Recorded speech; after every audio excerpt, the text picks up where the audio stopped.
But they were also lonely and desolate. Moreover, they were also full of ridicule. It seemed as if he was ridiculing his own life for being so ridiculous and helpless.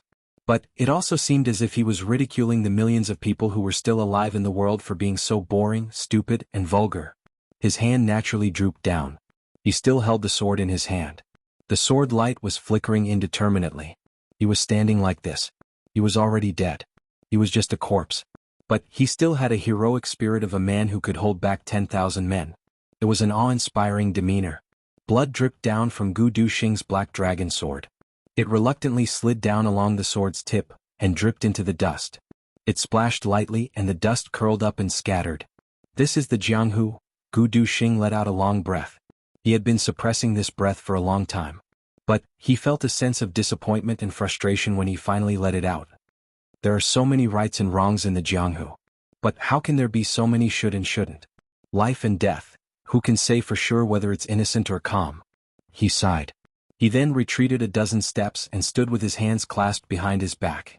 He earnestly looked at Tu Qianhao, who had already lost his breath. The look in his eyes was extremely complicated.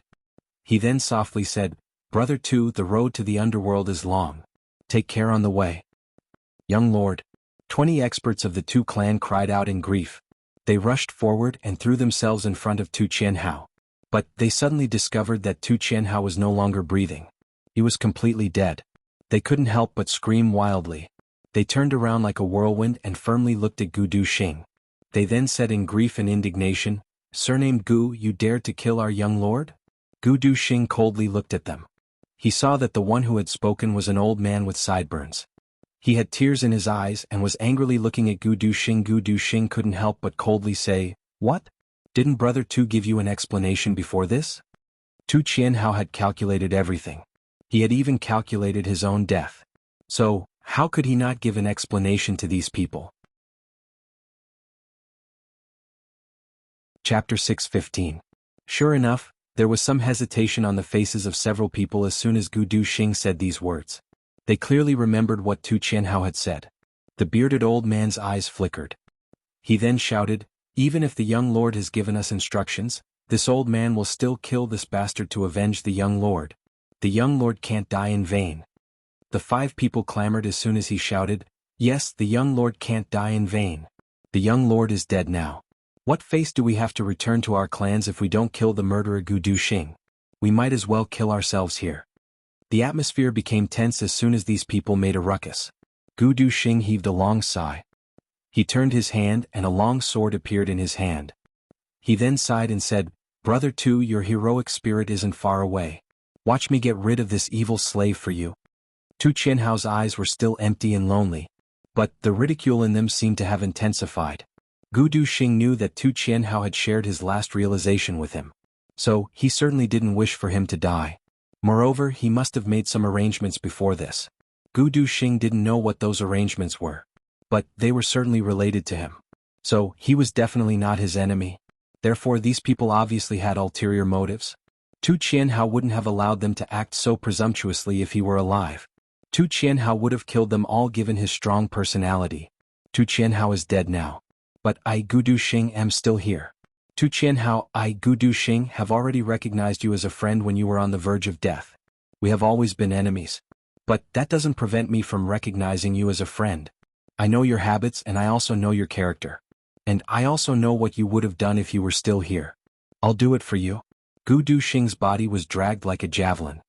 He muttered, "Brother Tu, I can see the loneliness in your eyes. And I can also see your loneliness. Now I will use my solitary sword technique to combine with your unruffled sword technique. You and I will join forces to kill these scums." His voice hadn't faded when the sound of a golden blade cutting through the air was heard behind him. A trace of anger floated across Gu Duxing's frosty face. He straightened his body and floated forward. However, his long sword silently flew out from under his armpit. It was silent but as fast as lightning. With this sword, his demeanor was as if he was standing at the peak of solitude, looking down on the world with disdain. It was the sword of solitude that Gu Duxing had comprehended during this period of time.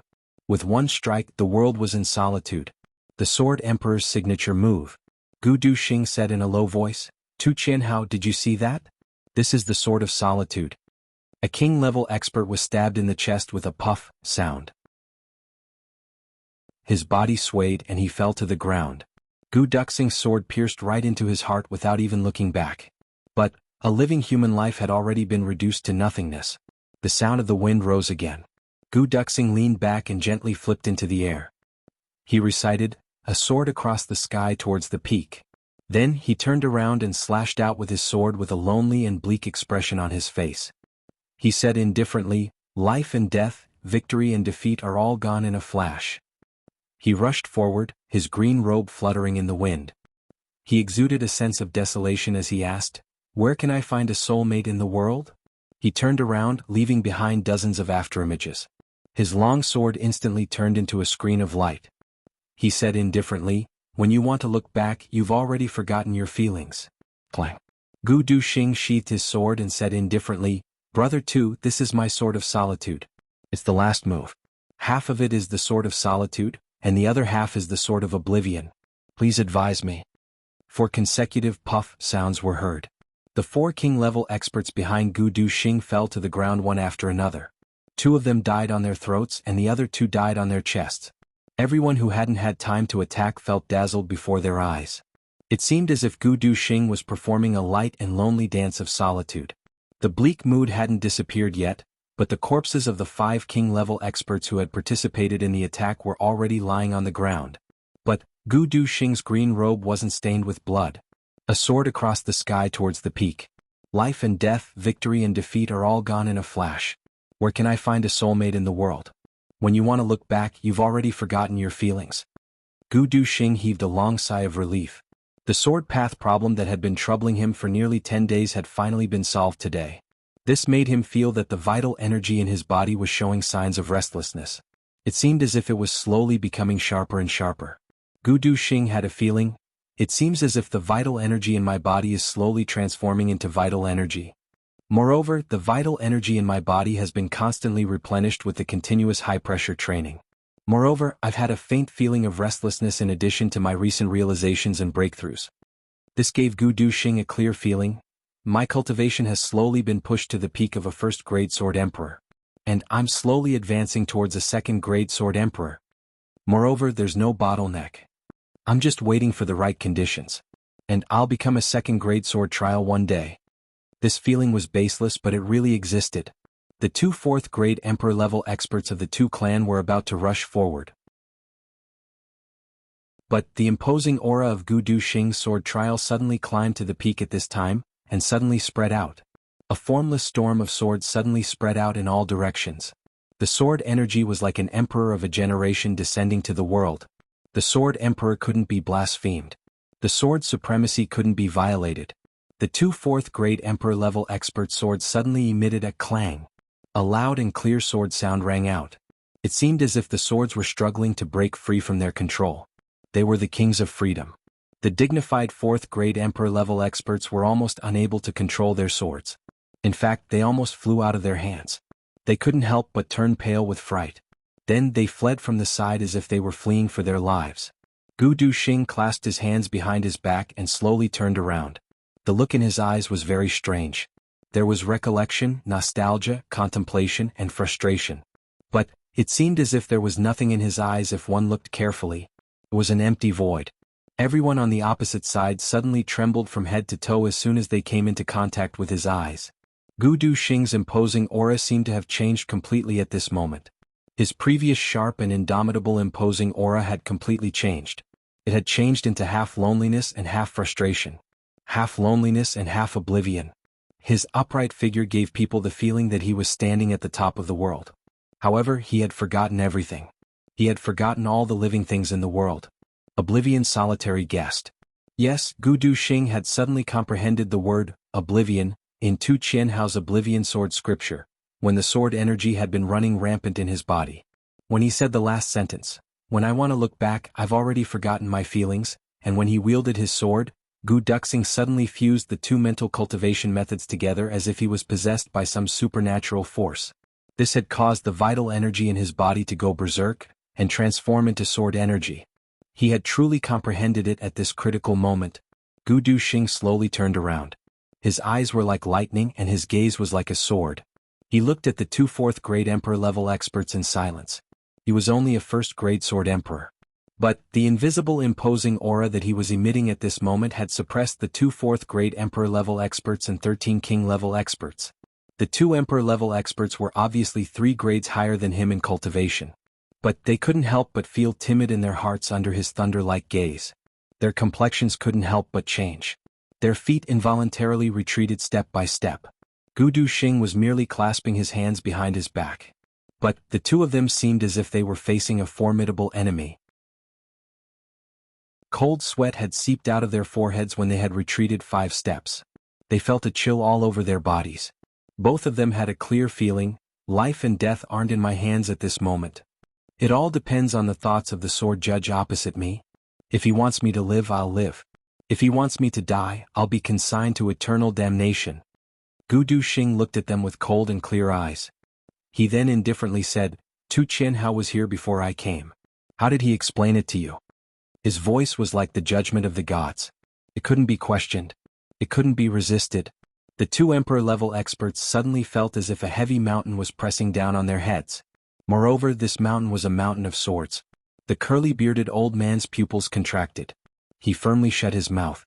But the other king-level expert in the crowd said, Master once told us that if he dies by your sword today, we should return to the clan and inform the clan lord that the two clan won't come out of seclusion until what? Gu Duxing's eyes turned sharp. Shut up. The curly-bearded old man finally struggled to shout.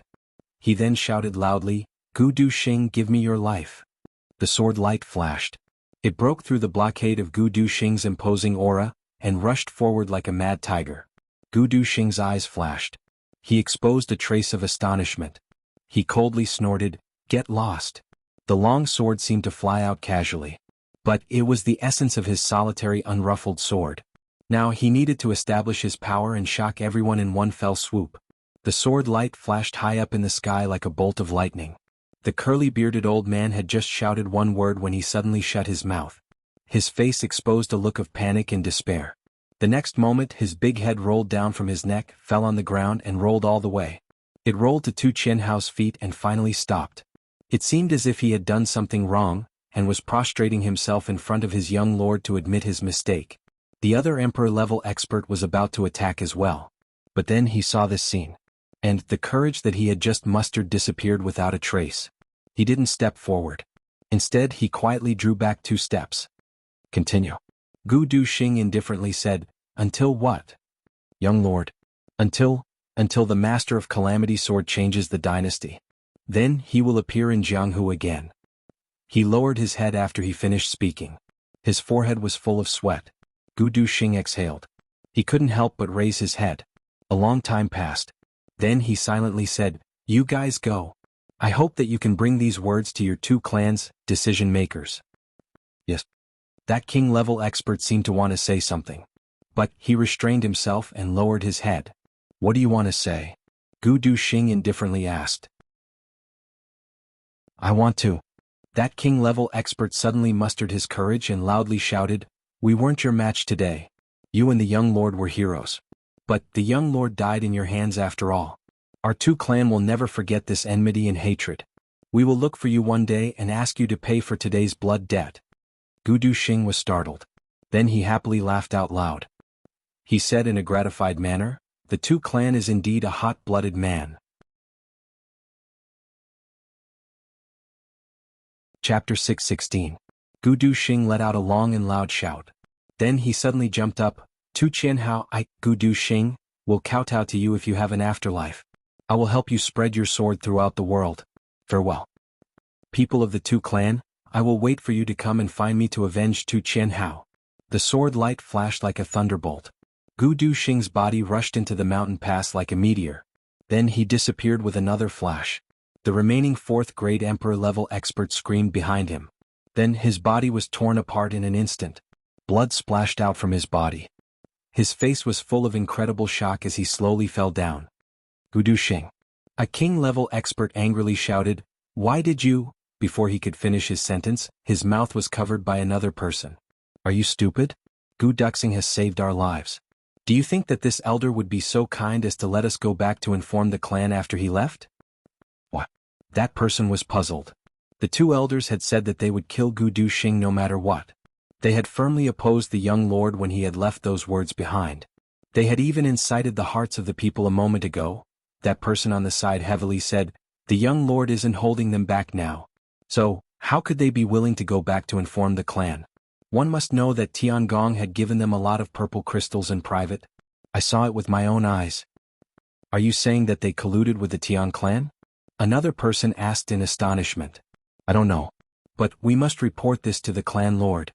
We aren't afraid of death.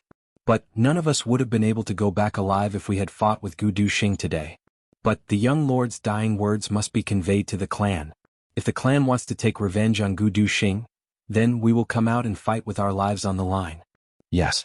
Let's send the young lord back first." The remaining 13 people discussed for a while. They collected the 7 corpses and made a stretcher. Then they carefully placed Tu Qianhao's upright body on it. Then the group of people lifted it and rushed away. A long time passed. Gu Duxing's figure flashed and reappeared here. He raised his eyes and gazed at the departing group of people. He then muttered, "Tu Qianhao. Tu Qianhao, what a pity." Then he turned around and walked forward step by step. As he walked past the mountain pass and looked at the lush greenery in the distance, he suddenly felt his chest heat up. A beautiful figure appeared in his mind, and in that instant he felt his blood boil. This impulse had completely dispelled the melancholy that had been brought about by Tu Qianhao's death. "Sister Xiaomiao, I'm back. I once told you that I want to rush into the emperor level and lead the Gu clan to glory. I also said that I would rush to the emperor level, save you and marry you. You will be my wife." Gu Duxing let out a long howl and sprinted forward. He only felt his heart getting hotter and hotter until it was boiling. His heart was so hot that it seemed like it was going to burst out of his skin. He even had the urge to take off his shirt and rush back home in the face of the strong wind. He ran faster and faster. In fact, it seemed as if a hurricane was sweeping across the earth. He was unceasingly issuing long and loud whistling sounds. He was rushing towards the Gu clan at lightning speed. "Sister Xiaomiao, I'm back." Inside the Gu clan's inner residence in the garden in the lotus pond. The pond was full of lotus flowers. They were facing the autumn wind and were blooming with their fragrance. These lotus flowers turned out to be a variant of lotus flowers. People said that they were moon lotus flowers. However, the lotus flowers here were blooming in the cold wind and the moon. In the middle of the pavilion, a young girl with a graceful figure was leisurely sitting on a stool. Her beautiful hair was like the clouds. She was holding a needle and thread in her hand. She seemed to be embroidering. 2 autumn white jade lotuses were blooming in the pond beside the pavilion in front of her. The lotuses were like boats on the water's surface. Their petals were like snow. They were slim and elegant. The embroidered handkerchief in her hand was embroidered with the delicate and graceful posture of these 2 lotus flowers. 5-inch These 2 autumn white jade lotuses were the year I went out to play with my younger brother. My younger brother saw that I liked them. So, he secretly brought them back and transplanted them here. Now the pond is full of autumn white jade lotuses in the blink of an eye. Only these 2 are twins. They're a pair. The young girl muttered until here. Then, her beautiful face suddenly turned red. It seemed that she had spoken the secret of her heart. So, she became extremely shy for a moment. "Miao Ling," a steady voice was heard. An old man in a brocade robe slowly walked into the pavilion. "Father." This girl was Gu Duxing's dream sweetheart, Gu Miao Ling. This person was Gu Miao Ling's father. He was the clan lord of the Gu clan, Gu Yunlan. "Are you embroidering again?" "Alas, you've been embroidering these twin lotuses ever since they started to bloom. You've been embroidering them all the way till they're in full bloom. Haven't you embroidered enough?" Gu Yunlan looked at his daughter with mixed feelings. His daughter had always been naughty and mischievous since she was young. She had even stolen the clan's elixirs to help Gu Duxing. In the past, Gu Yunlan would have never imagined that this daughter of his would sit quietly and embroider a flower in front of him. However, Gu Miaoling's temperament seemed to have changed since she was released from the dragon prison cave. She had begun to pay attention to the bearing of a lady. What elegance and temperament, what being a wife or mother, what being a good wife or a good husband, she had begun to study these things. This had left Gu Yunlan astonished for a long time. Only Gu Miaoling knew in her heart, "I want to be little brother's wife.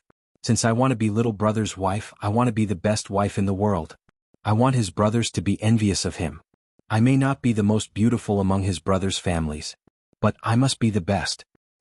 Father, look at this lotus. It's so beautiful. Gu Miaoling gently smiled and said, you see, doesn't this look like when I braided little brother's hair and tied 2 flowers to it when he was young? Gu Yunlan was startled. He twirled his beard and nodded, yes. However, he was puzzled in his heart. You braided Du Xing when he was young? How come I didn't know about this? Little brother has been out for a long time. I don't know how he is now. Gu Miaoling looked at the lotus in a trance. She turned her head after a long time. She looked at her father and felt her heartstrings move. She said with a sour feeling, Father, your hair is turning white very quickly. I remember when you came to see me last year. Your hair was still jet black. Gu Yunlan chuckled and said, my daughter is about to get married. How can I not be old? He thought, my hair has turned white long ago. It had turned white the moment the corpses of your 2 good-for-nothing elder brothers were brought back. Miaoling, wait until Du Xing returns. I want to make the decision to arrange a marriage between you and him. Then, your father will transfer the authority of the clan to Du Xing. And I will also enjoy a few years of relaxed and happy days. What do you think? Gu Miaoling's pink face turned crimson. She slightly lowered her head and said in a slightly angry tone, Father, you have already planned it out. Why are you still asking me? Gu Yunlan chuckled and teased, I can't help but watch my daughter practice the way of a good wife and loving mother every day. Gu Miaoling blushed and pouted coquettishly. Miaoling, I have locked you up for several years. You don't have any resentment in your heart, right? Gu Yunlan hesitated for a while. Then he finally asked. Naturally, I don't have any resentment. Gu Miaoling lowered her head and replied. She thought, I don't have any resentment. On the contrary, I am somewhat grateful. I don't know when that silly goose would have understood my feelings if it hadn't been for these few years. The father and daughter were speechless. Then they faintly heard a long whistling sound from afar. The whistling sound had already swept over a distance of several dozen kilometers. It was getting closer and closer to the ears of the 2 people. The father and daughter stood up at the same time. Gu Yunlan wrinkled his brows. He thought, why does this sound so familiar? However, Gu Miaoling's entire body started to tremble. She almost couldn't sit still. Her brocade handkerchief fell to the ground with a thud. She muttered, it's him. Little brother has returned. Hot tears suddenly gushed out of her eyes. The long whistling sound was getting closer and closer. It seemed as if this person was sprinting at full speed. He was still several dozen kilometers away a moment ago. But he was already at the clan's gate the next moment. Someone bumped into the gate with a bang. A guard's shout could be heard from afar, Young lord, you've returned. His voice was brimming with excitement. Gu Duxing seemed to smile. Then he disappeared like a gust of wind. The father and daughter in the garden only saw a thunderous sword light flash in the air. Then it disappeared. Looking at that direction, it seemed that he was impatiently heading towards the dragon prison cave. Sure enough, an excited voice was heard the next moment. Sister Xiao Miao. Gu Miaoling's heart was filled with sweetness. Her face turned red. This silly boy. He thought that his sister Xiao Miao was suffering in the cave. Gu Yunlan snorted. He then said in a displeased manner, this evil creature. He hasn't returned for a long time. Now that he's finally back, he doesn't even pay his respects to me. He's only thinking about his sister Xiao Miao. Gu Miaoling blushed. She angrily said, Father. What are you talking about? Gu Yunlan smiled mischievously. He stroked his beard. Then he suddenly looked startled. How could that sword light be so fast? How can a king-level expert be so fast? I'm also a 7th grade king-level expert. Gu Miaoling consoled. Father, you're thinking about the matter of cultivation. You're only 50 years old this year. A 7th grade king-level expert can be considered very good. Gu Yunlan's complexion turned black. Are you praising me? Or are you scolding me? Gu Duxing is 20 years old this year. And he has already broken through to the king-level expert. I'm over 50 years old. And a 7th grade king-level expert's aptitude is very good? Gu Yunlan's impression of Gu Duxing was the rumor that he had just broken through to the king-level expert. That was because Gu Duxing had only sent a message back at that time. Gu Miaoling's eyebrows curved. She couldn't help but smile. A shadow flashed. Gu Duxing came in with a schwa sound. He cried out in pleasant surprise, Sister Xiao Miao, I'm back. Sister Xiao Miao, you've come out? These words were somewhat silly. You're standing right here. Who doesn't know that you've come back? I'm right in front of you. Can't you see that I've come out? Chapter 6:17. Gu Miaoling pursed her lips as she looked at the young man who had suddenly appeared. She couldn't control her tears from flickering in her eyes. She felt as if her throat was blocked. She couldn't speak. She lowered her head and softly grunted. Ahem ahem ahem. Gu Yunlan was somewhat unhappy. He coughed a few times and thought, I'm standing here. How can I be invisible in your eyes? Foster father, you're also here. Gu Duxing moved his eyes away from Gu Miaoling's body. He rubbed his hands and smiled awkwardly. What do you mean by I'm also here? Gu Yunlan angrily said, This is my home. Where would I go if not here? I mean, shouldn't you be in the study room at this time? Gu Duxing hastily explained. What? Do you think I'm a hindrance? Gu Yunlan rolled his eyes. Gu Duxing, what do you mean? Gu Duxing was dumbfounded. Nothing? Nothing? Gu Yunlan angrily said, You unfilial and disobedient son. You disgraceful and evil creature. You didn't pay your respects after you came back. Instead you called for Sister Xiao Miao. The old man snorted. His anger surged like a mountain. I'm not your foster father. But I'm still your father-in-law, right? You're so impudent? You came to my home to look for my daughter. And you said, Why are you also here? Gu Duxing's face turned red. He admitted his defeat. Gu Miaoling's face turned red like a persimmon. She forcefully pushed her incoherent father. Father, you go out first? Gu Yunlan was dumbfounded. He unconsciously nodded. Okay, I'll go out first. He suddenly realized something and shouted, Daughter, you're also driving me out? Both of them had black lines on their faces. Okay, I'll go. I won't be a hindrance here. Gu Yunlan looked angry on the surface. But he was laughing in his heart. He lifted his foot and walked out.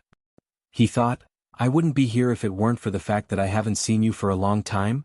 He walked to the exit of the pavilion. Then he casually asked, Duxing, what level are you at now? Are you a second-grade king level expert? He thought in his heart, it can't be that fast. He broke through to the first grade of king level last year. This speed is already very fast. I shouldn't be so demanding, Gu Duxing said respectfully. Fortunately, I didn't disappoint you. I'm now a first-stage sword sovereign, and I'm about to break through to the second stage. Gu Yunlan nodded as if he had expected this. Then he twirled his beard. The peak of first-grade sword emperor isn't bad. Put in more effort and rush into second-grade king level as soon as possible. I hope that you can reach emperor level within 10 years. As he spoke, he walked out of the room with steady footsteps. After taking 3 steps, his whole body suddenly trembled and stiffened. He turned around with his mouth agape. What did you just say? First stage sword emperor? Peak. Gu Duxing scratched his head and said somewhat puzzledly, Yes. Foster father is really interesting. I'm already a first-grade sword emperor. But he still wants me to work harder and break through to the second-grade king level as soon as possible. So, I have to work harder and take a step back? First-grade sword emperor. Peak. Gu Yunlan hissed. His hand that was stroking his beard trembled and pulled out a handful of hair. His mouth and eyes were crooked. He turned his head in a daze and staggered out.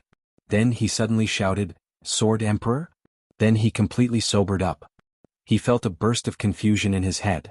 His body tilted and he fell into the lotus pond with a plop. The pond water splashed everywhere. I had a dream. He said that he was a sword emperor. Gu Duxing and Gu Miaoling were shocked. They hurriedly pulled their master out of the lotus pond in a flurry. Gu Yunlan's entire body was like a drowned rat. He asked while trembling, Are you really a sword emperor? That emperor-level sword emperor? Yes. Gu Duxing nodded seriously. Sword emperor. Gu Yunlan pushed his hand away. He walked out unsteadily in a daze. He muttered along the way, Sword emperor. Sword emperor. Sword emperor. Gu Miaoling anxiously watched her father walk out. She didn't speak for a long time. Gu Duxing wanted to speak. But he scratched his head for a long time and laughed foolishly for a long time. He didn't know what to say. Finally, Gu Miaoling asked in a low voice, Have you really become a sword emperor? How can it be fake? Gu Duxing laughed foolishly, I can deceive anyone but not Sister Xiao Miao. Stupid. Gu Miaoling saw his silly appearance. She couldn't help but purse her lips and laugh. At this time, an earth-shattering shout came from afar, Sword Emperor. It was obvious that the pitiful clan lord of the Gu clan had finally sobered up. Father has finally sobered up. Gu Miaoling's eyes moved as she happily smiled. Then the two foolishly remained silent. After reuniting after such a long time, the two of them felt that they had a lot to say to each other. However, at this moment when they were truly facing each other, they discovered that their minds were completely blank. Forget about saying a long speech, they were unable to even say a single word. Gu Duxing scratched his head in distress. Then he rubbed his toes. Then he turned around and looked up at the sky. He opened his mouth, closed it again and began to scratch his head again. Gu Miaoling held a brocade handkerchief in her hand. She lowered her head as if she was embroidering. But she didn't insert a needle for a long time. Her heart was beating like a little deer. Thump thump thump thump thump thump. Cough cough cough, cough cough, cough cough. Gu Duxing couldn't stop coughing. He wanted to find a topic to talk about. But he couldn't think of one no matter how hard he tried.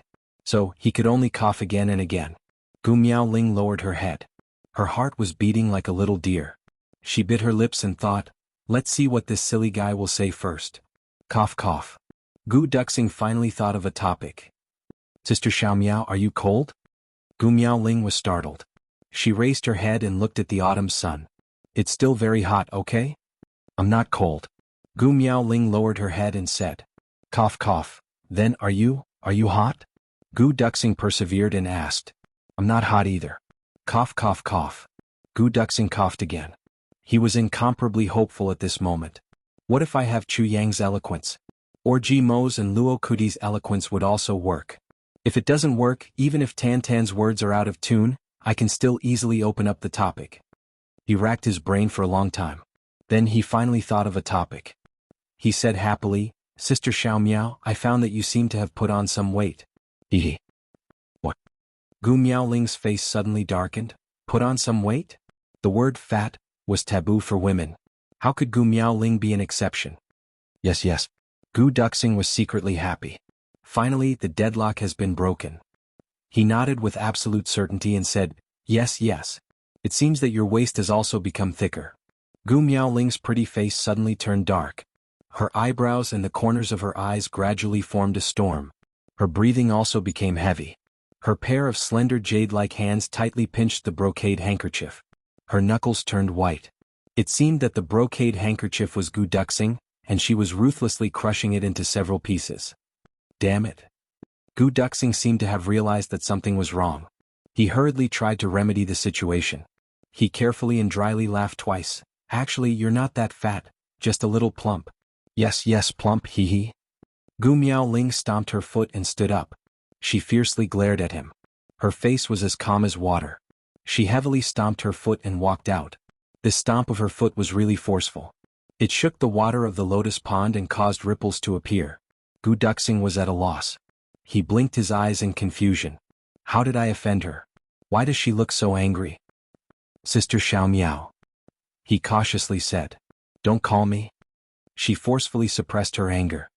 Sister Xiaomiao. Gu Duxing innocently said, what's wrong with you? Gu Miaoling powerlessly closed her eyes and stood still. Her chest was undulating. Suddenly she coldly turned around and looked at Gu Duxing. The corners of her mouth pulled into a smile. Little brother, have I become fat? Have I really become fat? Where have I become fat? Gu Miaoling's eyes flashed with a dangerous light. When Gu Miaoling stood up, she suddenly appeared graceful and graceful. She had a tall and slender figure with a slim waist. Her figure was perfect. Even if Chu Yang, the most picky among the brothers, was here, he wouldn't be able to find any fault with her. Gu Duxing opened his eyes wide. He felt a fragrant wind curling around him. For a moment he felt as if he was in the clouds. He was immediately captivated and infatuated. He even thought that Sister Xiaomiao was seriously discussing a problem with him. He looked her up and down. Then he honestly and seriously said, here seems to be a little fatter. As he said this, his lifeless eyes looked at Gu Miaoling's towering chest. And here it seems to be a little fatter. As he said this, he again looked at Sister Xiaomiao's bulging buttocks. With a bang, Gu Duxing fell into the pond. Water splashed everywhere. On the shore, Gu Miaoling retracted her foot. Her face was red as she gritted her teeth. Pervert! Gu Duxing awkwardly popped his head out of the lotus pond. He wiped the water droplets on his face and said with grief and indignation, what is this? What is this? Gu Miaoling coldly snorted. Then she stomped outside. Gu Duxing jumped out of the water and followed behind her wet. He thought to himself, no wonder Sister Xiao Miao was angry. Looking at her from behind, I can see that her big buttocks also look good when she walks. Why are you following me? Gu Miaoling's anger had yet to dissipate. This damn guy, he actually dared to call me fat.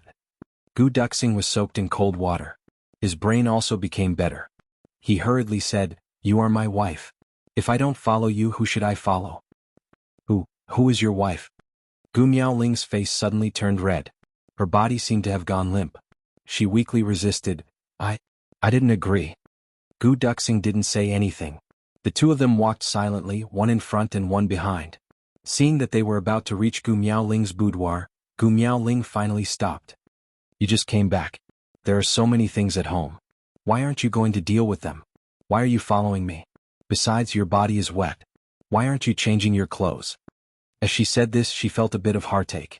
How am I wet? Isn't this very dry? Gu Duxing said. He was now a sword emperor. It was easy for him to circulate his energy to dry a piece of clothing. Gu Miaoling was dumbfounded. Seeing that his clothes were indeed dry, she couldn't help but smile and said, "Go quickly. Father is definitely waiting for you." "No, I want to talk to you first before going." Gu Duxing's eyes flashed with affection. "Sister Xiao Miao, you don't know how much I have missed you all these years. I didn't sleep for a day and a night. Finally, I wrote 4 chapters. Sure enough, I can't keep them. I have to post them all. I will continue to write tomorrow. There will be an update at night. Today is a huge explosion. Looking for monthly votes. Double. It has already begun. Brothers and sisters, please support."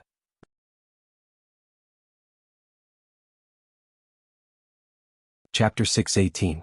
Gu Miaoling's eyes became hazy and tears almost flowed out. Unknowingly, the two of them silently held each other's hands. Gu Miaoling and Gu Duxing had always had a hazy and strange brother-sister relationship. Gu Miaoling had always treated Gu Duxing as her younger brother. She had always taken care of and cared for him in every possible way.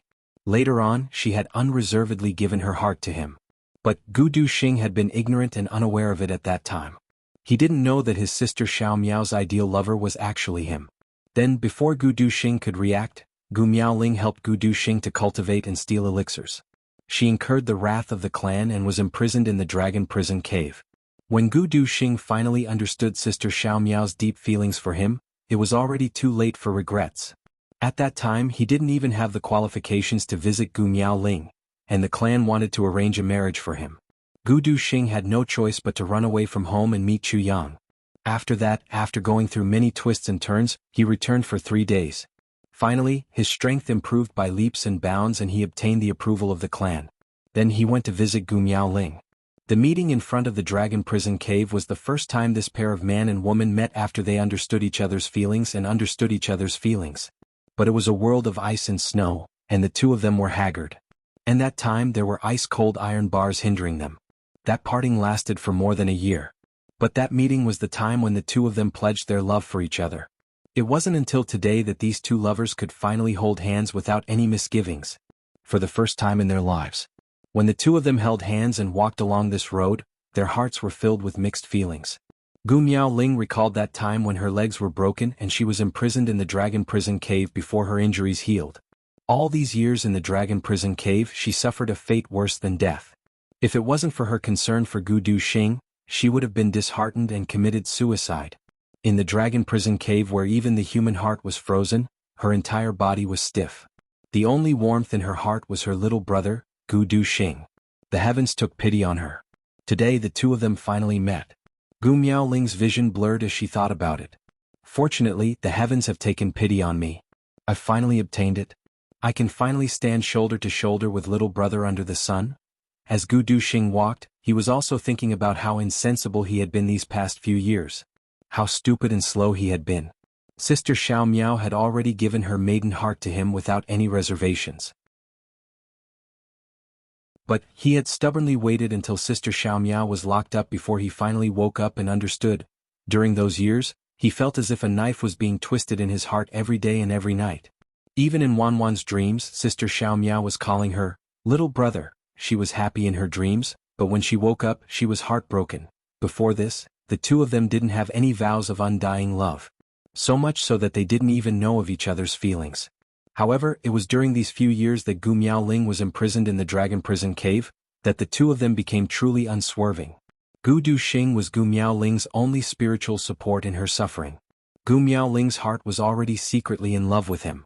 Moreover, she had experienced an intense yearning for him over the past few years. So, her feelings had become even more intense than metal and stone. As for Gu Duxing's regrets over the past few years, the guilt and the painful torment in his heart had also made him deeply in love with Gu Miaoling. He no longer thought of a second person. Although the two of them didn't have any vows of undying love, but the feelings between the two of them had already reached such a stage that even thunder couldn't shake them. It could be said that the experience in the dragon prison cave had directly promoted this relationship. It had promoted a pair of lovers to be together for life. But how many lovers in this world could endure such torment? It wasn't easy for the two of them to be where they were today. It wasn't easy at all. If this experience were to be told to others, perhaps all the lovers in the world would cry and give them their blessings. Gratified, the two of them held hands and slowly walked into the embroidery building. They both felt as if their feet were floating, as if they were in the clouds. Their minds were in a mess, as if they were in a dream. How difficult was this happiness to come by? Sister Xiao Miao. Gu Duxing's voice was trembling. Gu Miaoling lowered her head and softly replied. She only felt her heart beating faster and faster.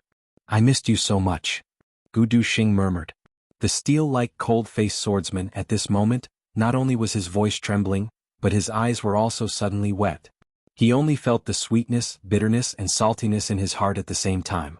He was obviously very happy, but he couldn't help but want to cry. There was also a kind of heartache and palpitating feeling. He was afraid that what he had now was just a dream, because all of this was so beautiful that it was unreal. Me too. Gu Miaoling softly replied, these past few years I've always been thinking, if my little brother would be bullied outside, if he would suffer grievances, but no one would be able to talk to him, if he would miss me, Gu Miaoling said as if she was in a dream. She looked at Gu Duxing in a daze and murmured, little brother, you've lost a lot of weight. Gu Duxing only felt his blood boiling. He couldn't hold it back anymore. He roared in a low voice and finally took a step forward. He reached out his trembling hands and tentatively pulled the delicate body in front of him into his arms. He felt Gu Miaoling's body tremble, but she didn't resist. Instead, she gently snuggled up to him. Gu Duxing then tentatively tightened his hands step by step until there was no gap between the two of them. Suddenly, his heart was filled with satisfaction. Gu Miaoling softly let out a little sound as if she was sighing in her throat. Her body stiffened for a moment and then completely relaxed. She gave herself to the man beside her. It had nothing to do with lust, it was only about a woman's wholehearted devotion. Gu Duxing's heart warmed up. Suddenly, a warm current surged up. He didn't care about anything else. He stretched out his head and kissed Gu Miaoling's sparkling earlobe. Gu Miaoling let out a moan and her body went soft. She only felt that overbearing big mouth had already covered her soft lips. Gu Miaoling's mind exploded. It was as if a galaxy in her mind had suddenly exploded. She drifted and didn't know anything. When she regained her consciousness, she found that she had been carried to the bed by her little brother. A strong and sturdy body was tightly pressed against her body. The heat from his skin made her flustered. A pair of mischievous big hands had already reached into her lapel. She looked at her body again. She didn't know when, but she was already half naked. Little brother, don't do this. Gu Miaoling weakly struggled to resist. Gu Duxing leaned on her body and murmured, Sister Xiao Miao, I like you so much. The current Gu Duxing didn't have the cold-faced swordsman of the martial world. He also didn't have the slightest trace of the supreme demeanor of a sword emperor. There was only a man who deeply loved the woman in front of him. Only in front of her could he be completely relaxed. Now, in the midst of the impulsive lust, he was completely relaxed and warm. He was like an affectionate young man who was entangled with his lover. He was also like a little brother who was indulging in his impudence in front of his big sister. This kind of feeling was a mixture of familial love, a mixture of deep love, and a mixture of deep love between siblings. It was really indescribable. But at this moment, both of them felt that the other person was their strongest support in this world. Gu Miaoling resisted the numbness and arousal of her body with great difficulty. She tried her best to push Gu Duxing's head away from her chest. She said while gasping for breath, wait, tell me about your experiences these past few years, tell me, my experiences in these few years? Gu Duxing's mind became clear. He said, "What experiences?" "I want to know how my little brother survived these few years without Sister Xiaomiao by his side." Gu Miaoling looked at him affectionately. Her slender jade-like hands gently combed his hair. She said with infinite pity, "We are all people who practice martial arts. Of course I know how difficult it is to break through from martial great master to sword revered master, then from sword revered master to sword king, and from sword king to the peak of first-grade sword emperor. This is a path that even a talented martial artist can't complete in his lifetime. But you, to reach this step, you only used 2 years." Gu Miaoling suddenly wanted to cry. She choked, "How did you do it? How much did you suffer?" The more she thought about it, the more sorrowful she felt.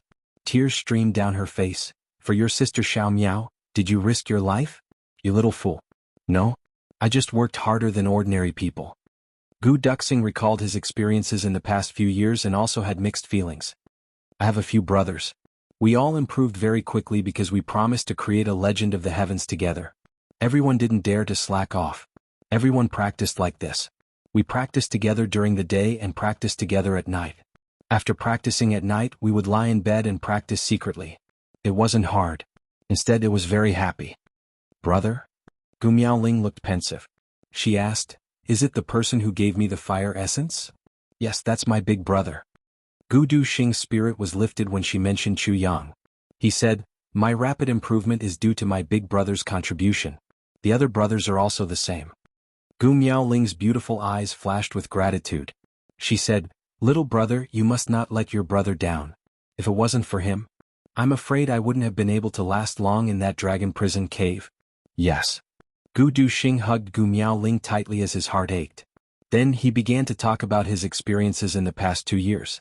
To Gu Miaoling's surprise, Gu Duxing's narration didn't have the kind of repressed despair that she had imagined. As Gu Duxing narrated, Gu Miaoling felt that she saw these people. Chu Yang was calm, wise, and multi-talented.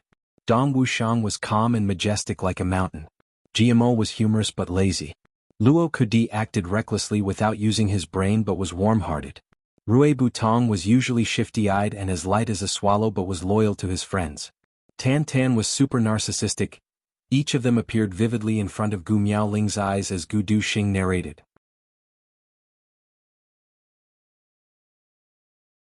Chapter 619. I really envy you. I can finally rest assured. You have so many good brothers. Gu Miaoling said softly, "When I see them, I must thank them properly. Thank them for taking good care of my little brother during my absence." "Little brother?" Gu Duxing was somewhat unwilling. He turned over and said in front of her face, "Sister Xiaomiao, didn't you hear what foster father said? He has already agreed to our matter. I will be your husband in the future, the head of the family. How can you still call me little brother? Can you change the way you address me?" "Change the way I address you?" Gu Miaoling grabbed his hand and said with a smile that was not a smile, "Change what way?" "You can call me husband." No, these 2 words remind me of that little wolf Luo Kudi." Gu Duxing scratched his head. "How about you call me husband?" He thought about it and still felt a little mushy. "How about you call me Duxing? How about it?" "That's too intimate." Gu Miaoling used her fingers to play with her long hair, ignoring him. "Then what do you want me to call you?" Gu Duxing asked hopefully. "I remember when you were young I always called you Duxing doggy." Gu Miaoling looked at Gu Duxing and narrowed her eyes. "How about I use it again?" "Don't." Gu Duxing's head was covered in cold sweat. If he was called out and passed to the ears of his brothers, he would not be able to raise his head in this lifetime. He finally gave up dejectedly. "Then you should call me little brother?" He thought about it and objected again. "Just call me little brother." "Little brother won't do." This time it was Gu Miaoling's turn to be surprised. She opened her round eyes wide. "Why not?" Cough cough. Gu Duxing coughed twice and whispered something in Gu Miaoling's ear. Poof. Gu Duxing's buttocks got kicked off the bed. Gu Miaoling was lying on the bed with her face flushed red. She glared at Gu Duxing with a fiendish look in her eyes. "Well done, Gu Duxing. Not bad, not bad. Come, tell me the truth. How did you flirt with girls?" "I didn't." Gu Duxing rubbed his aching butt and cried out in injustice. "You do." Gu Miaoling's almond-shaped eyes opened wide as she made an unreasonable accusation. Gu Duxing was so anxious that sweat appeared on his forehead. He bowed and swore an oath. It was only after a long time that he was forgiven. Wiping away his cold sweat, he climbed back onto the bed again. In fact, this one-track-minded guy didn't know that Gu Miaoling wasn't angry at all. She was just flirting with him, that's all. But Gu Duxing was so nervous that his heart was thumping for a while. It was as if he had seen the time when he was young again.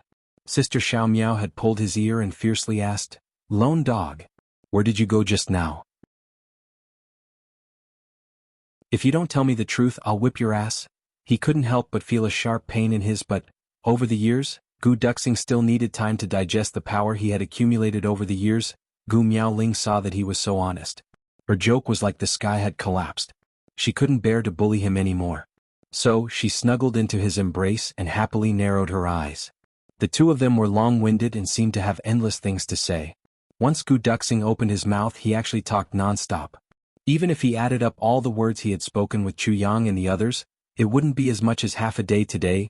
Gu Miaoling listened with a smile on her face. Every now and then, she would interject a sentence to express her opinion. In fact, she was saying, go on, I like to hear you talk." After a long time, Gu Duxing was still talking non-stop. But Gu Miaoling finally stopped him in a gentle manner. She softly said, "Little brother, you quickly go to the front hall. Father and the others are waiting for you. Be good, be obedient." Gu Duxing reluctantly lifted his head from her body.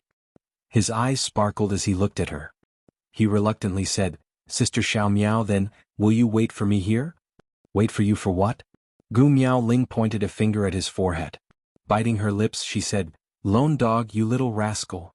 Gu Duxing laughed foolishly and jumped up. Gu Miaoling anxiously shouted behind him, "Put on your clothes. Put on your clothes properly, you little fool." Gu Duxing hurriedly tidied himself up. Gu Miaoling sighed. She covered her lapel and got down from the bed. She came in front of him and carefully tidied him up. Her eyes were overflowing with tenderness. "Go on." Gu Miaoling retreated a few steps. After she was satisfied, she finally let him go. Gu Duxing continued to laugh foolishly. He was infinitely satisfied. Outside the door, a cool breeze blew. Gu Duxing only felt refreshed. The wind blew under his armpits. He walked out lightly. He only felt that the joys of life were nothing more than this. The happiest day of his life was none other than today. He skipped and jumped as he rushed to the meeting hall. He ignored the surprised gazes of the guards around him. He was in high spirits and wild with joy. Behind him, the eyes of countless guards fell to the ground. They didn't dare to believe their own eyes. Damn, what did I just see? Is this still our cold-faced and unapproachable young lord? He looks more innocent than a 7 or 8-year-old child. When he arrived at the meeting hall, he saw that the room was filled with people waiting for him. Everyone's expression was strange. They looked at him as if they wanted to eat him up. Foster father Gu Yunlan's expression was even stranger. That kind of expression made Gu Duxing and the others jump in fright. They had a hair-raising feeling. It was as if he had stolen a treasure that he had kept for more than 20 years. Moreover, he didn't want to return it. That kind of feeling. There was even a sense of bitterness and deep hatred. There was also a kind of anger and jealousy that couldn't be explained clearly. Cough, cough. Gu Duxing was somewhat embarrassed. "Foster father, why are you looking at me like that? Your expression is very strange." He jumped in fright the moment he spoke. "Why is my voice hoarse? What's wrong with your voice?" Gu Yunlan asked in a strange tone. "Hoarse? You weren't hoarse just now, right?" He pointed to the sky. "It wasn't even morning when you came back. Now the sun is setting in the west. You haven't stopped talking these few hours?" The more he looked at this guy, the more he disliked him. The daughter that he had raised for more than 20 years is about to be eaten up by this guy. Really? Alas, alas, everyone burst into laughter. One of the elders stroked his beard and joked, "This? Patriarch, please don't be angry." Presumably, the young patriarch of this generation has not spoken as much as he did today. It's pardonable that his throat is hoarse. Gu Duxing was completely speechless. "Okay, let's get down to business." The great elder stood up to smooth things over. Then he looked at Gu Duxing with bright eyes. "Young clan master, are you really a first-grade sword sovereign now?" Gu Duxing nodded. It was useless to say more. What was important was to see action and facts. He opened his shoulders. Instantly, the aura of a sword sovereign gushed out like a tide. It was incomparably sharp and mighty. In the hall, no matter who it was, the sword at their waist immediately let out a loud and clear sword cry. It was as if all the swords were expressing their allegiance to a sword sovereign at the same time. Sword sovereign. The indisputable aura of a sovereign.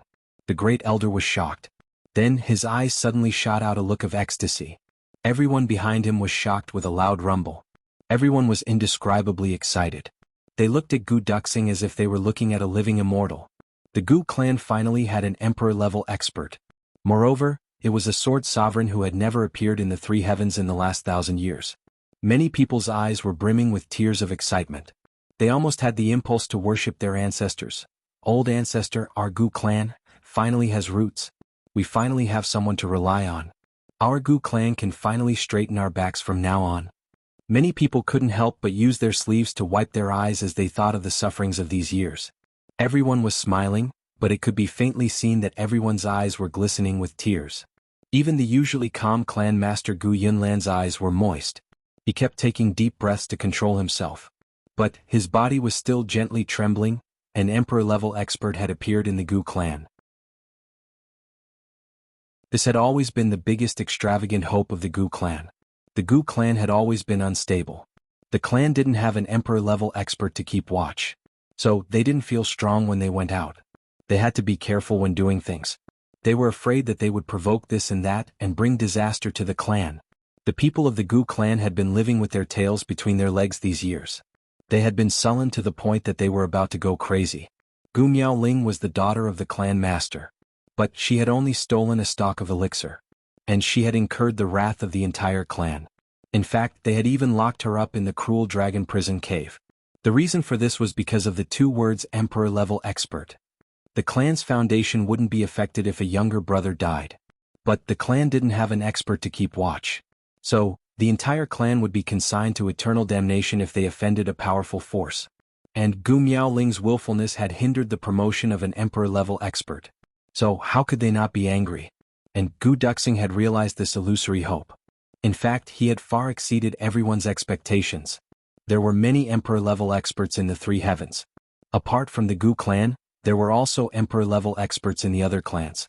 It could be said that emperor-level experts were rare in the Gu clan. But they weren't rare in the three heavens. But what about sword emperors? How many sword emperors were there in the three heavens?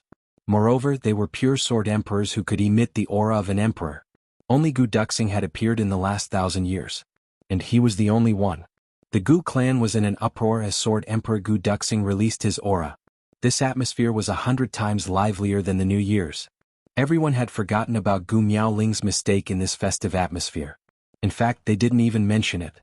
Even some of the people who had been dissatisfied with Gu Yunlan's release of Gu Miaoling were beaming with joy at this moment. The adversity that the Gu clan had faced over the past few years had already twisted everyone in the clan into a rope. Everyone was working hard for the sake of the clan.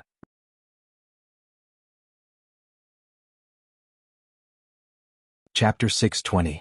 Someone once said that the strongest fighting strength of the Gu clan was its cohesiveness. Otherwise, the Gu clan would have ceased to exist long ago. However, it was precisely because of this that such a clan could erupt with unimaginable power once it had a powerful leader. A fist could create a crater in a vast desert that spanned tens of thousands of miles. This was because the fist was clenched together. The desert was big, but it was scattered sand. This was the power of the Gu clan. A king-level expert jokingly laughed and said, "It seems that it's all thanks to young Mississippi. If young Miss wasn't in the dragon prison cave, young clan lord wouldn't have been so desperate. He broke through from martial great master to sword emperor in 2 years. He's the only one in the entire heaven since ancient times." Everyone couldn't help but laugh when they heard this. However, Gu Duxing's complexion slowly turned cold when he heard this. It gradually became as cold as ice. He couldn't accept the fact that Gu Miaoling had been in the dragon prison cave for a long time. He couldn't even mention it in a joke. Gu Duxing's eyes turned cold. He slowly said, "I don't want anyone to mention this matter again. The dragon prison cave must be destroyed. If anyone dares to mention it again, don't blame me for not giving face." Gu Duxing became angry. Suddenly, the entire hall was filled with awe-inspiring sword energy. That king-level expert felt a chill in his heart. His complexion turned deathly pale. Gu Duxing knew that he was only joking. He didn't have any evil intentions. So, he took a deep breath and suppressed the anger in his heart. Then he insipidly said, "Actually, I'd rather be nothing. I'd rather be a beggar." I don't want Sister Xiaomiao to suffer those years of pain. If I can abolish my cultivation as a sword emperor in exchange for that painful experience in Sister Xiaomiao's life, then I, Gu Duxing, won't hesitate. He gently looked around. Then he deeply bowed and said, "So? I don't want to hear about this matter again. I hope that everyone will respect my decision." Gu Duxing's words were extremely impolite. But everyone felt deep veneration for him. There had been countless heroes since ancient times. Who would be willing to make such a sacrifice for his woman? Even if it was just words, it was still very rare. The status of women in the Heaven continent was low. But Gu Duxing had said it, and everyone believed that if this matter was really feasible, Gu Duxing would not hesitate at all. Because he was willing to break through to Sword Emperor in 2 years for Gu Miaoling.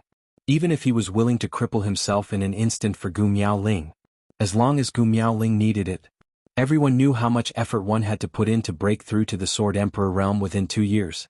That was definitely not any better than the feeling of being dismembered every day for the past 2 years. Gu Duxing did it. Although he didn't say it, they were all martial artists. Who wouldn't be able to imagine the hellish feeling? Therefore, no one doubted the sincerity of Gu Duxing's words at this moment. This cold-faced young man, for his love, could ignite a fire that could burn the heavens and earth at any time. Even if he burned himself to ashes, he would not regret it. He could do it. Gu Yunlan's eyes lit up. He felt gratified in his heart. For Gu Duxing to be able to say such words, it was enough to show that his daughter did not entrust her life to the wrong person. He could finally rest assured. At this point, the discomfort in Gu Yunlan's heart completely disappeared. Gu Miaoling was his daughter after all. His daughter was going to get married when she grew up. As a parent, he felt anxious, reluctant, and indignant at this time. Even if his son-in-law was his righteous son, he still couldn't dispel this feeling. This was an extremely strange and contradictory state of mind for a father. He hoped that his daughter would be happy. He hoped that his daughter would live her life as soon as possible. But he didn't want his daughter to get married. But what else could Gu Yunlan say after hearing Gu Duxing's words? He turned his back and wiped the corners of his eyes when no one was paying attention. Then he silently said in his heart, "Mother of the child, our son is no longer here. But our daughter can obtain the greatest happiness a woman can obtain. Moreover, our son-in-law is a man who values affection and righteousness. He is our righteous son.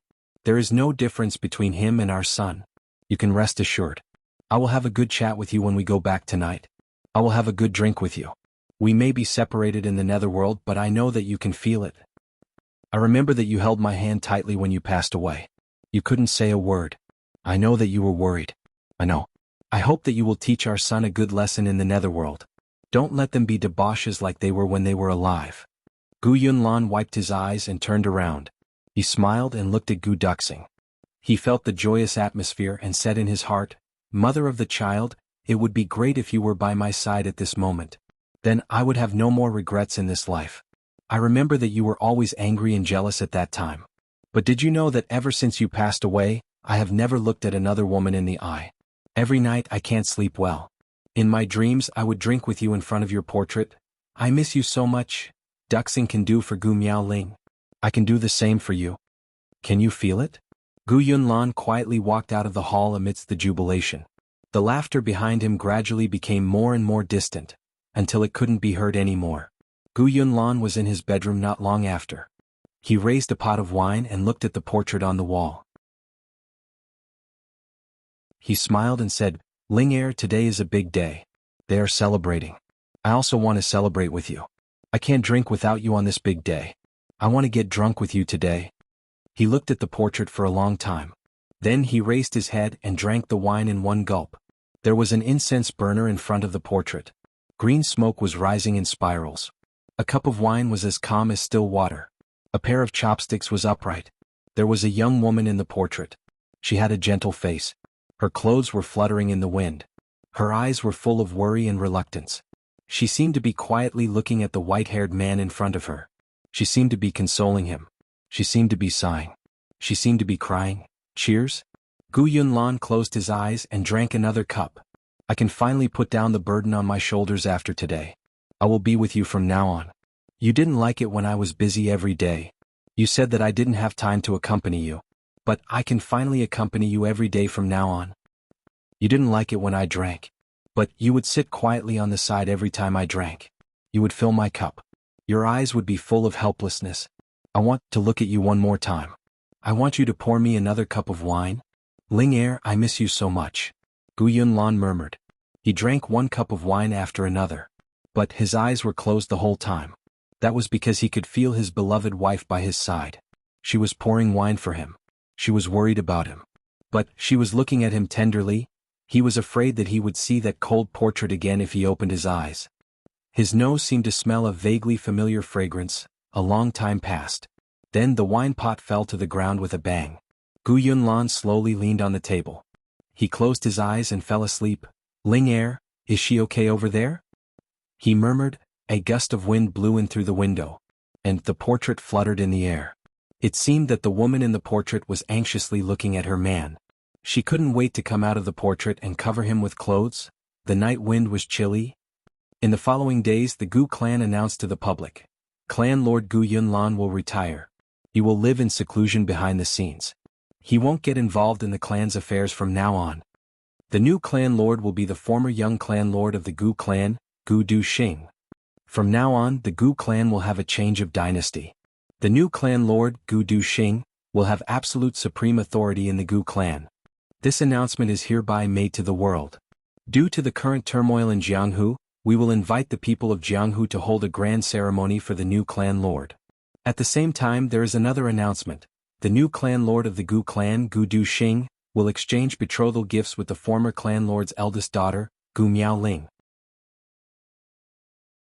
Similarly, the marriage will be officially consummated after the turmoil in Jianghu subsides. In other words, Gu Du Xing has a bountiful harvest in both his career and love. If you add in his limitless future, then he will have a bountiful harvest.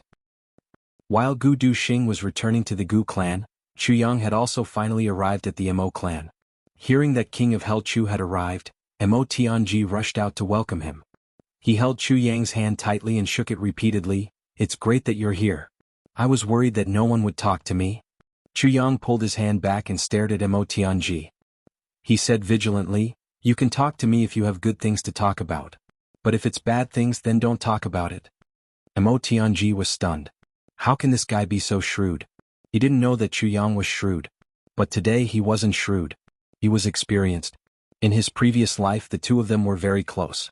Chu Yang was very clear about Mo Tianji's habits. This understanding included Mo Tianji's reaction when his eyebrows moved to the upper left corner, and the reason why his eyebrows moved to the upper right corner. In other words, if you raise your butt, I will know if you want to shit or fart. With such a deep understanding, how could Chu Yang be fooled by Mo Tianji's apparent enthusiasm? Mo Tianji only had a superficial understanding of Chu Yang in this life. But Chu Yang had studied Mo Tianji for 2 lifetimes. It could be said that Chu Yang's understanding of Mo Tianji had reached the point of authority. If this was a subject, Chu Yang could be called a great master.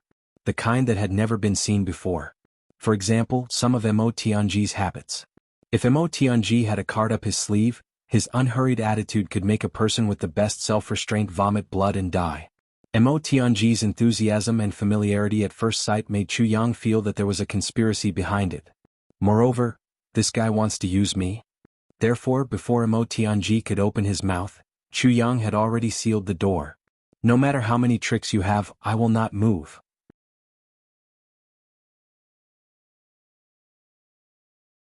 Chapter 621. Mo Tianji laughed hollowly and hastily extended his hand with a solemn expression. Brother Chu, please. Please come in. Of course I'm going in. I'm already at your doorstep. Do you think I'm going to stand on the street? King of Hell Chu rolled his eyes. Then he strode into the Mo clan's courtyard without any trace of politeness. Mo Tianji blinked his eyes. Even though he was extremely intelligent, he was still confused at this moment. This guy, did he take medicine today? How did I offend him? Why does he look like he wants to bicker? Brother Chu, the current situation in Jianghu? Mo Tianji and Chu Yang sat down and said with a smile. T.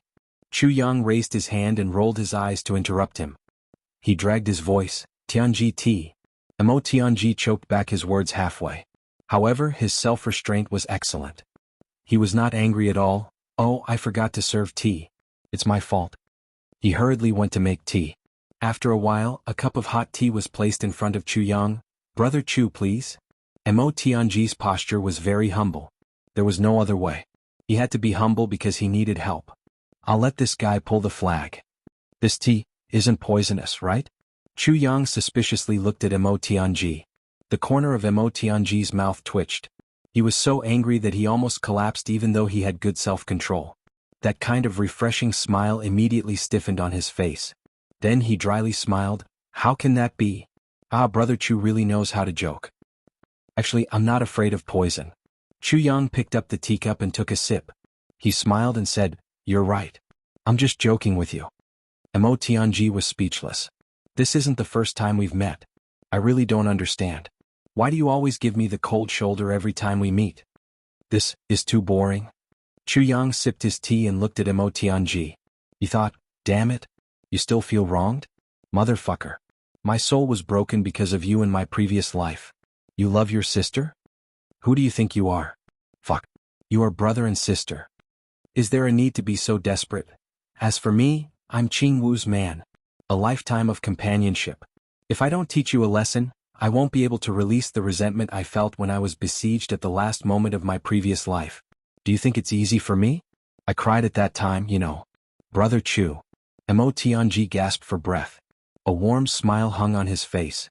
He slowly sat opposite Chu Yang and confided in him, Brother Chu, I don't know why, but I felt that Brother Chu was someone I could rely on the first time I saw you in the lower three heavens.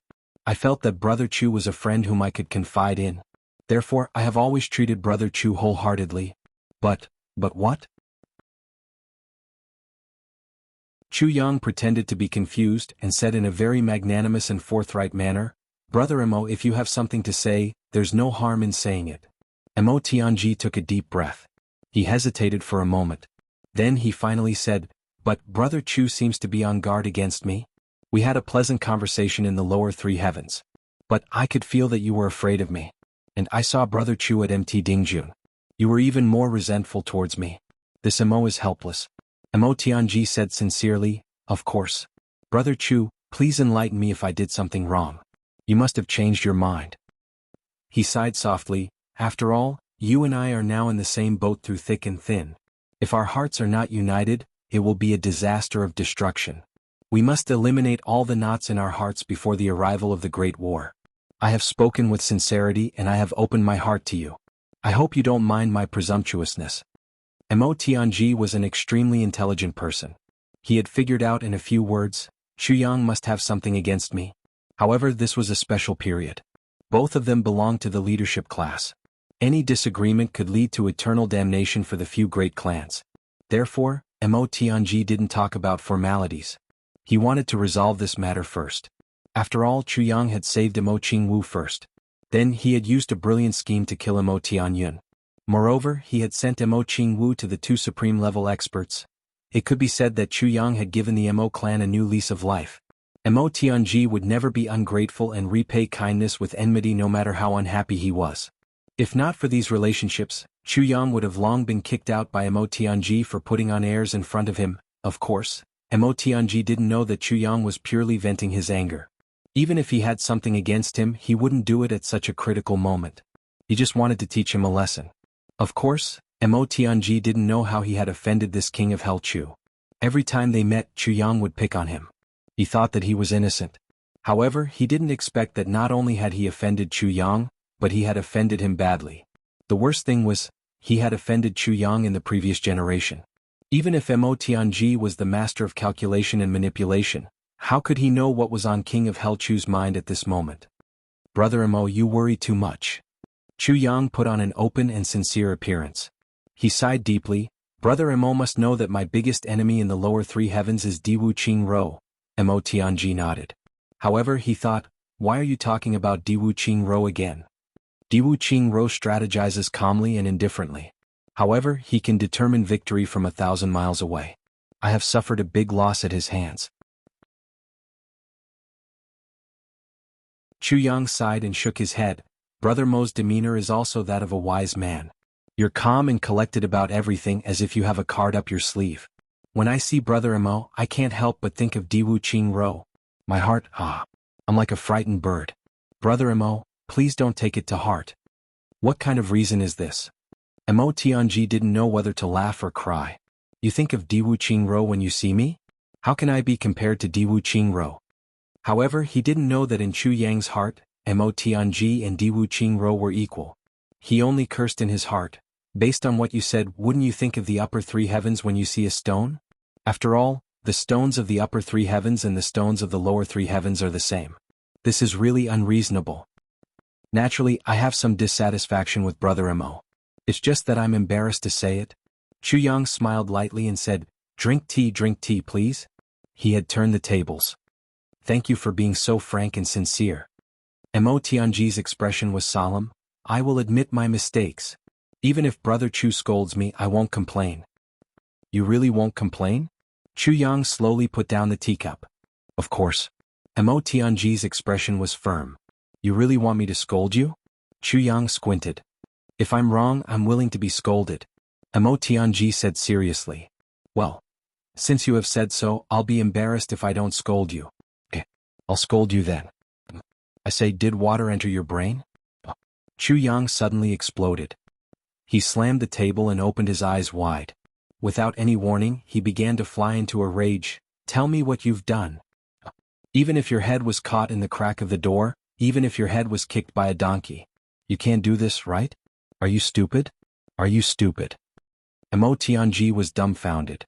He didn't expect this guy to be so rude. He was just being polite, but he actually scolded him with righteous indignation. This brainless scolding left Mo Tianji bewildered. He scratched his head in confusion. He thought, could it be that I have unintentionally done something that would incur the wrath of the heavens and the resentment of the people? In a split second he recalled what he had done during this period of time like a movie. Nothing happened. Mo Tianji blinked blankly. Where did this scolding come from? He didn't know that Chu Yang had wanted to scold him for 2 generations. Even if Mo Tianji didn't do anything wrong, I still want to scold him to vent my anger.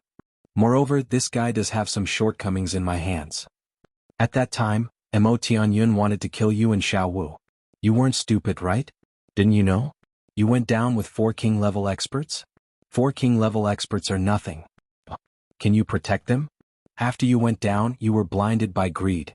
You abandoned your sister and went to look for the treasure. I didn't even have the nerve to scold you. Is the treasure more important than your sister? She is your biological sister. You injured Xiao Wu. She is still unhappy and has a knot in her heart. You still don't know where you went wrong? You are still confused after I scolded you? Is your brain made of tofu? After you came back, didn't I tell you to use your discretion? Boast as much as you can. Boast as much as you can? If you had listened to me and boasted about me, would those stubborn old men of your Mo clan have dared to treat Xiao Wu like that? You didn't even boast. You even gave away the dreaming of a gentle dance saber. You let Xiao Wu hug that broken scabbard and cry every day. You were very carefree. You just patted your butt and went to Tsanglan battlefront? Moreover, you didn't leave anyone for her to talk to? Do you know how cruel this is for a 10-year-old girl? The most ridiculous thing is that you didn't want to see Mo Tianyun for so long. You didn't even come back to see Xiao Wu for so long. You didn't even come back to see her once when she ran away from home. Too much. You keep saying that Xiao Wu is the apple of your eye. How can you treat your darling like this? You are simply heartless. Mo Tianji repeatedly, His eyes were lifeless. He was sweating profusely from being scolded. This bombardment of words made him dizzy and disoriented. He couldn't come back to his senses. So, this king of Hell Chu is angry because of this. I understand now. Moreover, I didn't handle this matter well. So, I deserve to be scolded. But, why does this king of Hell Chu feel like he is using his power to avenge a personal grudge? Also, look at the plan you made this time. What kind of joke is it? You are the master of calculation and manipulation. You are an egg. You calculated the entire Jianghu. But the ending didn't go according to your plan. Here it comes. What? Are you numb? Don't know what to do? Are you at your wit's end? Are you at your wit's end? Wipe it.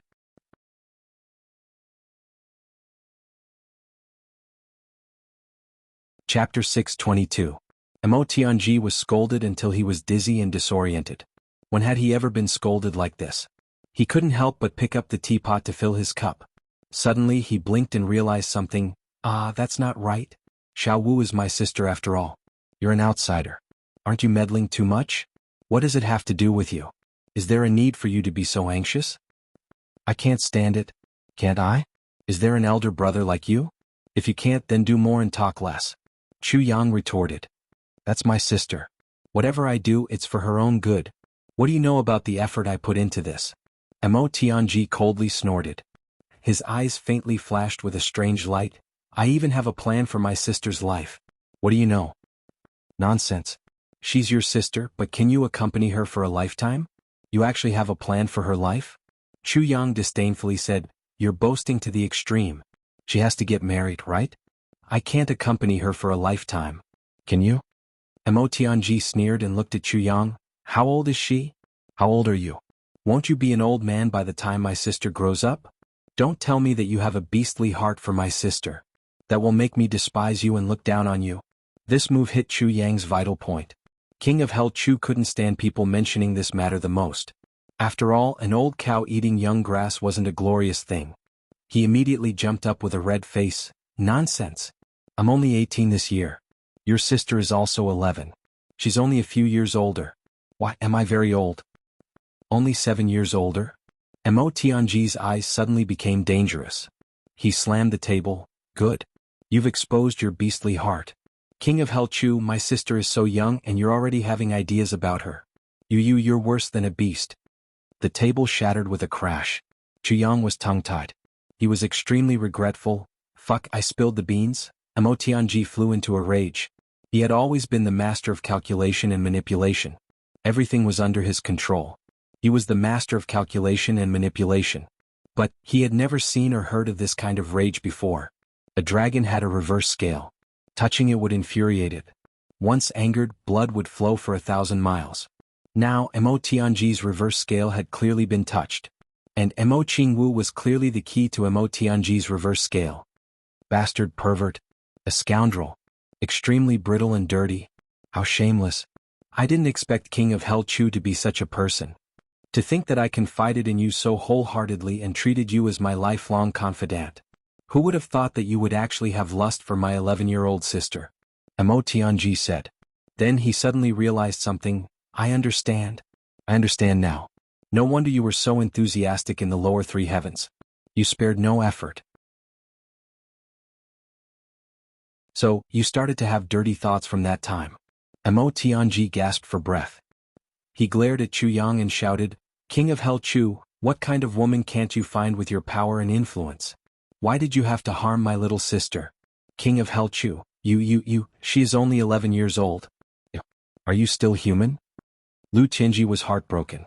The more Chu Yang heard, the angrier he became. His face was red from the scolding. He couldn't help but slap the table and stand up. Bastard Mo Tianji, just because you have a deep relationship with your sister, you want to keep your sister in the family for a lifetime? I think you have a serious sister complex. You're sick. Your human nature is twisted. He lifted his foot and stepped on the chair. Then he angrily pointed at Chu Yang and shouted, Only 7 years old. Is there a big difference? So what if you like her a lot? You like her when you are old. What are you going to do about it? Fuck. You are only her second brother. And you are not welcome. You made a mistake. What qualifications do you have to point fingers here? You dare to interfere with your sister's marriage? Her parents are also involved in this matter. Who do you think you are? I'm not qualified? I'm not qualified. Mo Tianji angrily glared at Chu Yang. He was panting as he paced back and forth in the room. He was like a stubborn donkey trapped in a cage. Then he suddenly turned around. You shameless King of Hell Chu. Just you wait. When my sister comes back, I will make her acknowledge you as her adoptive father. He laughed coldly. I want to see. I will report this matter to the clan and let the elders and my parents come forward to acknowledge you as their in-law. I want to see whether Xiao Wu will listen to us or you. Adoptive father? King of Hell Chu's eyes almost popped out of their sockets.